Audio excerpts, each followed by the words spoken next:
പ്രിയമുള്ള മുത്തുമുഅ്മിനീങ്ങളെ, ഇന്നത്തെ ക്ലാസ്സിലൂടെ നമ്മൾ പഠിക്കുന്നത് വളരെ പ്രധാനപ്പെട്ട ഒരു വിഷയമാണ്. അഥവാ സുബ്ഹിന്റെ മുമ്പ് എണീക്കുന്ന 4 വിഭാഗം ആളുകളാണ്. ഈ 4 വിഭാഗം ആളുകൾക്ക് സുബ്ഹിന്റെ മുമ്പ് എണീക്കാൻ കഴിയൂ എന്നുള്ളതാണ്.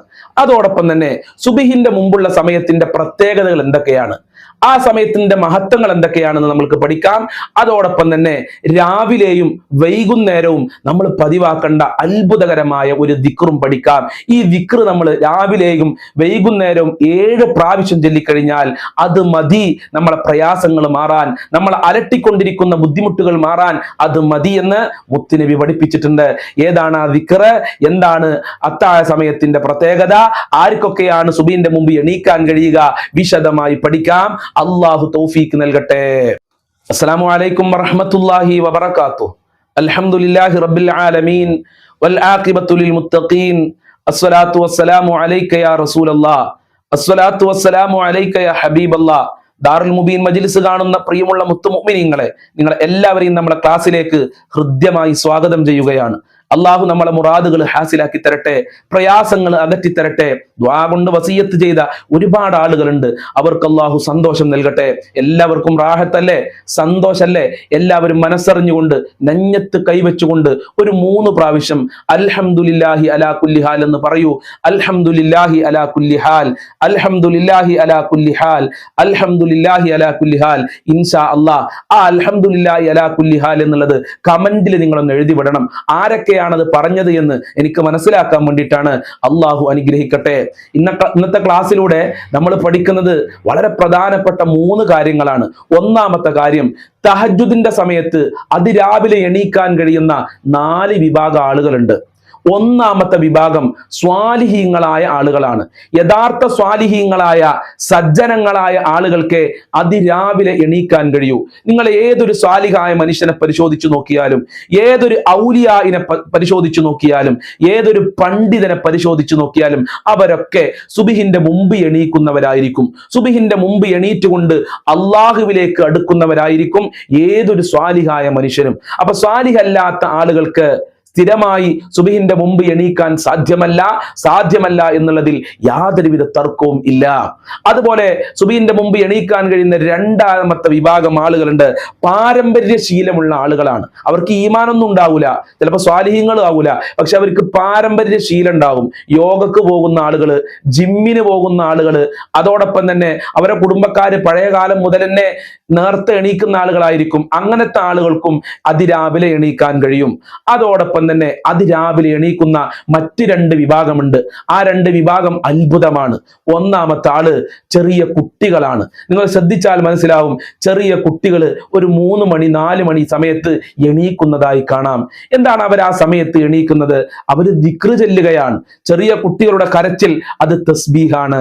ചെറിയ കുട്ടികൾ കരയുന്ന സമയത്ത് ചീത്ത പറയാൻ പാടില്ല എന്നൊക്കെ മഹാന്മാര് പറയുന്നതായി കേട്ടിട്ടുണ്ട്. അപ്പോൾ ഞാൻ പറഞ്ഞു വന്നത്, ചെറിയ കുട്ടികൾ അതിരാവിലെ എണീക്കുന്നവരാണ്. അതിരാവിലെയാണ് കുട്ടികൾക്ക് പാല് കൊടുക്കാൻ ഏറ്റവും നല്ല സമയം. അല്ലാത്ത സമയത്ത് കൊടുക്കണ്ടെന്നല്ല. അതിരാവിലെ കുട്ടികൾ പാല് ചോദിച്ചാൽ, അതിരാവിലെ കുട്ടികൾ പാലിന് വേണ്ടി കരഞ്ഞാൽ യാതൊരു മടിയും കൂടാതെ ഉമ്മമാര് അവർക്ക് പാല് കൊടുക്കണം. പെട്ടെന്ന് എണീക്കുക, ഉളു എടുക്കുക, ശരീരം വൃത്തിയാക്കി അവർക്ക് പാല് കൊടുക്കുക. ആ സമയത്ത് ഉമ്മമാര് അശ്രദ്ധരായ നിലക്ക്, ഉറക്കം തൂങ്ങിയ നിലക്ക് മക്കൾക്ക് പാല് കൊടുക്കാൻ പറ്റൂല. അങ്ങനെ പാല് ഉമ്മമാര് കൊടുത്താൽ ആ സ്വഭാവം കുട്ടിയിലുണ്ടാവും. കുട്ടിയുടെ ജീവിതത്തിൽ എപ്പോഴും മടിയായിരിക്കും, ഒന്നിലും ശ്രദ്ധ ഉണ്ടാവില്ല, പഠിക്കുന്ന വിഷയത്തിൽ ശ്രദ്ധ ഉണ്ടാവില്ല, ഖുർആൻ പഠിക്കുന്ന വിഷയത്തിലൊന്നും ശ്രദ്ധ ഉണ്ടാകൂല. അപ്പൊ എന്ത് വേണം? അത് രാവിലെ തന്നെ കുട്ടികൾക്ക് പാല് കൊടുക്കുമ്പോൾ നല്ല ഉന്മേഷത്തോടുകൂടെ, നല്ല താല്പര്യത്തോടുകൂടെ, ഉറക്കം തൂങ്ങാതെ കൊടുക്കണമെന്ന് പ്രത്യേകം ഓർമ്മപ്പെടുത്തുകയാണ്. അതുപോലെ തന്നെ അതിരാവിലെ എണീക്കുന്ന മറ്റൊരു വിഭാഗമാണ് ഗർഭിണികൾ. ശ്രദ്ധിച്ചാൽ നിങ്ങൾക്ക് മനസ്സിലാവും, ഗർഭിണികൾക്ക് ഒരു 3 മണി, ഒരു 4 മണി ആയി കഴിഞ്ഞാൽ അവർക്ക് ഉറക്കം വരൂല. അതിന്റെ കാരണം എന്താ? അവരുടെ വയറ്റിലുള്ള കുട്ടിയാണ്. കുട്ടി ആ സമയത്ത് എണീക്കുന്നുണ്ട്. എന്റെ പ്രിയമുള്ളവരെ, ഇങ്ങനെ 4 വിഭാഗം ആളുകളാണ് അതിരാവിലെ സ്ഥിരമായി എണീക്കുന്ന ആളുകൾ എന്ന് പ്രത്യേകം ഓർമ്മപ്പെടുത്തുകയാണ്. എന്താണ് ഈ അതിരാവിലെയുടെ പ്രത്യേകത? അതിരാവിലേക്ക് ഒരുപാട് പ്രത്യേകതകളുണ്ട്. അതിരാവിലെയാണ് ബറക്കത്താക്കപ്പെട്ട സമയം. അതുകൊണ്ടാണ് സുബിയോടടുത്ത സമയത്താണ് ഹബീബായ തങ്ങളെ പ്രസവിക്കപ്പെട്ടത്. അത് തന്നെയാണ് ആ സമയത്തിന്റെ ഏറ്റവും വലിയ പ്രത്യേകത. എല്ലാ ദിവസവും തുടർച്ചയായി റസൂലുള്ള പ്രസവിക്കപ്പെട്ട ആ സമയം നമ്മളിലേക്ക് കടന്നു വരികയാണ്. അതിന് വലിയ പ്രത്യേകതയുണ്ട്, വലിയ പോരിശയുണ്ട്. ബറക്കത്താക്കപ്പെട്ട സമയമാണ്. അതിരാവിലേക്ക് ബറക്കത്ത് ചെയ്യണമെന്ന് അള്ളാഹുവിന്റെ റസൂൽ ദുആ ചെയ്തിട്ടുണ്ട്. മാത്രമല്ല സമയങ്ങളുടെ ഹൃദയമാണ് അത്താഴ സമയം. ഓരോന്നിനും ഹൃദയങ്ങളുണ്ട്. നിസ്കാരത്തിന്റെ ഹൃദയമാണ് സുജൂദ്, ഖുർആനിന്റെ ഖൽബാണ് യാസീന്, സമയങ്ങളുടെ ഹൃദയമാണ് സുബ്ഹിന്റെ മുമ്പുള്ള സമയമെന്ന് മഹാന്മാർ അവരെ കിതാബിൽ രേഖപ്പെടുത്തിയിട്ടുണ്ട്. അള്ളാഹു പാപങ്ങൾ പൊറുക്കുന്ന സമയമാണ് അതിരാവിലെ. അതുപോലെ തന്നെ എന്ത് ചോദിച്ചാലും അള്ളാഹു പെട്ടെന്ന് ഉത്തരം നൽകുന്ന സമയമാണ് അതിരാവിലെ, സുബ്ഹിന്റെ മുമ്പുള്ള സമയം. അതുപോലെ തന്നെ ഏറ്റവും നല്ല സമയത അതും രാവിലെയാണ്. ബറക്കത്താക്കപ്പെട്ട സമയം അതിരാവിലെ, സമയങ്ങളുടെ ഹൃദയം അതിരാവിലെ, ഏറ്റവും നല്ല സമയവും അതിരാവിലെ തന്നെയാണ്. അതുകൊണ്ട് കഴിവിന്റെ പരമാവധി സത്യവിശ്വാസികൾ ഉൾപ്പെട്ടുകൊണ്ട് എല്ലാ ദിവസവും രാവിലെ നേരത്തെ ഉന്മേഷത്തോടുകൂടെ മടിയില്ലാതെ എണീക്കാൻ ശ്രദ്ധിക്കുക. അള്ളാഹു അതിനുള്ള ഭാഗ്യം നൽകി അനുഗ്രഹിക്കട്ടെ. സജ്ജനങ്ങളിൽ സാധുക്കളായ നമ്മെ അള്ളാഹു സുബ്ഹാനഹു വ തആല ഉൾപ്പെടുത്തട്ടെ. ഇനി അതിരാവിലെ എണീറ്റ് കഴിഞ്ഞാൽ എന്താണ് ചെയ്യേണ്ടത്? പല ആളുകളും മൊബൈൽമ കളിക്കും, പല ആളുകളും റീൽസ് കാണും, ഇൻസ്റ്റഗ്രാം നോക്കും, ഫേസ്ബുക്ക് നോക്കും. അതാണോ അതിരാവിലെ എണീറ്റാൽ ചെയ്യേണ്ടത്?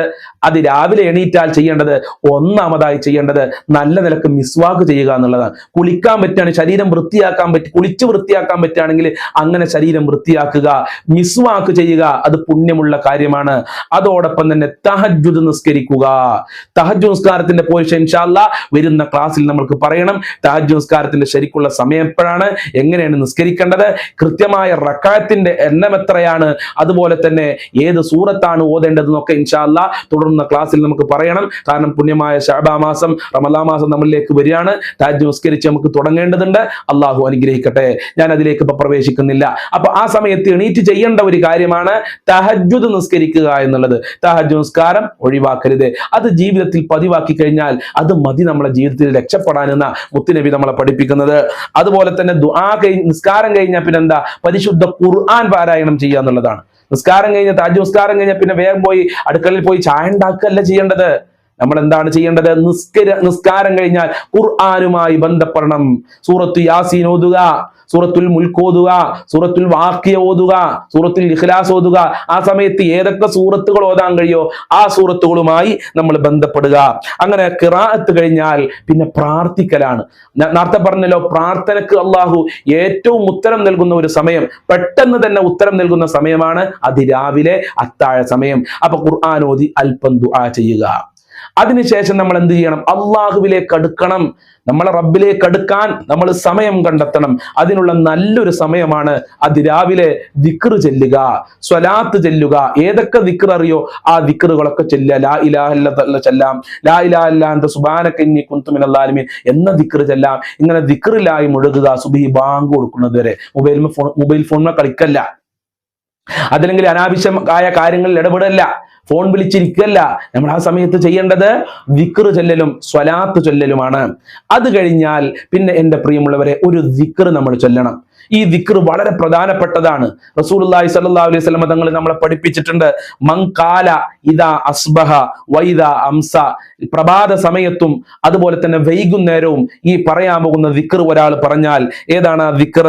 ഹസ്ബിയല്ലാഹു ലാ ഇലാഹ ഇല്ലാ ഹുവ അലൈഹി തവക്കൽതു വഹുവ റബ്ബുൽ അർശിൽ അലീം. ഏതാണ്? ഹസ്ബിയല്ലാഹു ലാ ഇലാഹ ഇല്ലാ ഹുവ അലൈഹി തവക്കൽതു വഹുവ റബ്ബുൽ അർശിൽ അലീം. എൻ്റെ കൂടെ ഒന്ന് പറയും, ഹസ്ബിയല്ലാഹു ലാ ഇലാഹ ഇല്ലാ ഹുവ അലൈഹി തവക്കൽതു വഹുവ റബ്ബുൽ അർശിൽ അലീം. ഈ ദിക്ർ എത്ര പ്രാവശ്യം പറയേണ്ടത്? 7 പ്രാവശ്യമാണ്. എന്താണ് ഈ ദിക്റിന്റെ അർത്ഥം? ഹസ്ബിയല്ലാഹു, എനിക്ക് എൻ്റെ റബ്ബ് മതി. കണ്ടോ, എനിക്ക് എൻ്റെ റബ്ബ് മതി. എല്ലാം അള്ളാഹുവിലേക്ക് ബരമേൽപ്പിക്കുകയാണ് രാവിലെ തന്നെ നമ്മൾ ചെയ്യേണ്ടത്. നമുക്ക് സന്തോഷം ഉണ്ടാകും. അപ്പൊ രാവിലെ തന്നെ ഈ ദിക്ർ 7 പ്രാവശ്യം ചൊല്ലുക. ഹസ്ബിയല്ലാഹു ലാ ഇലാഹ, ആരാധനക്കർഹൻ അള്ളാഹു അല്ലാതെ മറ്റാരുമില്ല. ഇല്ലാഹു അലൈഹി തവക്കൽതു, ഞാൻ അള്ളാഹുവിലേക്ക് എൻ്റെ കാര്യങ്ങൾ മുഴുവനും ബരമേൽപ്പിക്കുന്നു. വഹുവ റബ്ബുൽ അർശിൽ അലീം, അവനാണ് മഹത്തായ സിംഹാസനത്തിന്റെ ഉടമ. ശരിക്കും മനസ്സിലാക്കണം. ഒന്നുകൂടെ ഞാൻ പറഞ്ഞു തരാം. ഹസ്ബി അല്ലാഹു, എനിക്ക് അല്ലാഹു മതി. ലാ ഇലാഹ ഇല്ലാഹു, അല്ലാഹു അല്ലാതെ ആരാധനക്കർഹനില്ല. അലൈഹി തവക്കൽതു, ഞാൻ അല്ലാഹുവിലേക്ക് ഈ രാവിലെ തന്നെ എൻ്റെ എല്ലാ കാര്യങ്ങളും ഞാൻ ബരമേൽപ്പിക്കുകയാണ്. രാവിലെ എണീറ്റാൽ വൈകുന്നേരം വരെ എനിക്ക് ഒരുപാട് കടമ്പങ്ങൾ കഴിയണം, ഒരുപാട് കാര്യങ്ങളുണ്ട്. അതൊക്കെ അല്ലാഹുവിലേക്ക് ബരമേൽപ്പിക്കുന്നു. വഹുവ റബ്ബുൽ അർശിൽ അലീം, അവനാണ് മഹത്തായ സിംഹാസനത്തിന്റെ ഉടമ. ഈ ദിക്ർ തന്നെയാണ് വൈകുന്നേരം വൈകുന്നേരത്തും നമ്മൾ 7 പ്രാവശ്യം പറയേണ്ടത്. പറഞ്ഞാലുള്ള ഗുണമെന്താ? അതവിടെയാണ് ശ്രദ്ധിക്കേണ്ടത്. മഹാന്മാര് പറയുന്നു, ഈ ദിക്ർ രാവിലെയും വൈകുന്നേരവും 7 പ്രാവശ്യം പറഞ്ഞു കഴിഞ്ഞാൽ കഫാഉല്ലാഹു മാ അഹമ്മഹു, അവനിക്ക് പ്രയാസപ്പെടുത്തുന്ന എല്ലാ കാര്യങ്ങളിലും അള്ളാഹു അവനിക്ക് രക്ഷ നൽകുകയാണ്. നമ്മളെ പ്രയാസപ്പെടുത്തുന്ന, ടെൻഷനിലാക്കുന്ന, ബുദ്ധിമുട്ടിലാക്കുന്ന, വിഷമത്തിലാക്കുന്ന, സങ്കടത്തിലാക്കുന്ന എന്തെല്ലാം കാര്യമുണ്ടോ അതിൽ നിന്നൊക്കെ അള്ളാഹു അവനിക്ക് രക്ഷ കൊടുക്കും. അത് കട ആണെങ്കിലും, ജപ്തിയുടെ നോട്ടീസ് ആണെങ്കിലും, അതുപോലെ തന്നെ എന്താണെങ്കിലും, യാത്രയാണെങ്കിലും, ദാമ്പത്യ ജീവിതമാണെങ്കിലും, ജോലി വിഷയമാണെങ്കിലും, എന്ത് വിഷയമാകട്ടെ, നമ്മൾ അലട്ടിക്കൊണ്ടിരിക്കുന്ന എന്ത് പ്രയാസമാകട്ടെ, അതിൽ നിന്ന് അവനിക്ക് അള്ളാന്റെ രക്ഷ ഉണ്ടാകും. എന്റെ രക്ഷയല്ല, ക്ലാസ് എടുക്കുന്ന എന്റെ രക്ഷയല്ല, അതല്ലെങ്കിൽ നമ്മുടെ അയൽവാസികളെ രക്ഷയല്ല, അള്ളാന്റെ രക്ഷയാണ്. അള്ളാന്റെ രക്ഷ ഉണ്ടാകും എന്ന് പറഞ്ഞാൽ അത് ഉണ്ടായിരിക്കും, അതിൽ സംശയമല്ല, അതിൽ മാറ്റമില്ലല്ലോ. അതുകൊണ്ട് സാധാരണ മനുഷ്യന്മാരെ സഹായിക്കും, അതല്ലെങ്കിൽ സംരക്ഷിക്കും എന്നൊക്കെ പറയുമ്പോൾ അത് കിട്ടിയാ കിട്ടി, കിട്ടിയില്ലേ കിട്ടിയില്ല. പക്ഷെ അള്ളാന്റെ രക്ഷ അങ്ങനെയല്ല, അത് ഉണ്ടാകും എന്ന് പറഞ്ഞാൽ അത് കിട്ടിയിരിക്കും, അത് ലഭിച്ചിരിക്കും. മുത്തുനബിയുടെ വാക്കാണ്, സഹാബിമാര് പറഞ്ഞ വാക്കാണ്. അള്ളാഹു സ്വീകരിക്കട്ടെ. ആ ദിക്ർ നമ്മൾക്കൊരു 3 പ്രാവശ്യം പറയാം. ഹസ്ബി അല്ലാഹു ലാ ഇലാഹ ഇല്ലാഹു അലൈഹി തവക്കൽതു വഹുവ റബ്ബുൽ അർശിൽ അലീം.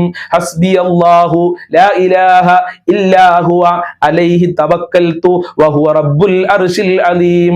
ഹസ്ബി അല്ലാഹു ലാ ഇലാഹ ഇല്ലാ ഹുവ അലൈഹി തവക്കൽതു വഹുവ റബ്ബുൽ അർശിൽ അലീം. അല്ലാഹു സ്വീകരിക്കട്ടെ, അല്ലാഹു കബൂൽ ചെയ്യട്ടെ. ഇൻഷാ അല്ലാഹ് എല്ലാ ദിവസവും രാവിലെ 6 മണിക്ക് നമ്മുടെ ചാനൽ വിശാലമായ ദിക്ർ ദുആ മജ്ലിസ് ഉണ്ടാകും. ഒരുപാട് ആളുകൾക്ക് ആ മജ്ലിസ് കൊണ്ട് സന്തോഷവും സമാധാനവും ഒക്കെ ലഭിക്കുന്നുണ്ട്. നിങ്ങളും അതിൽ പങ്കെടുക്കുക, പുണ്യം നേടുക.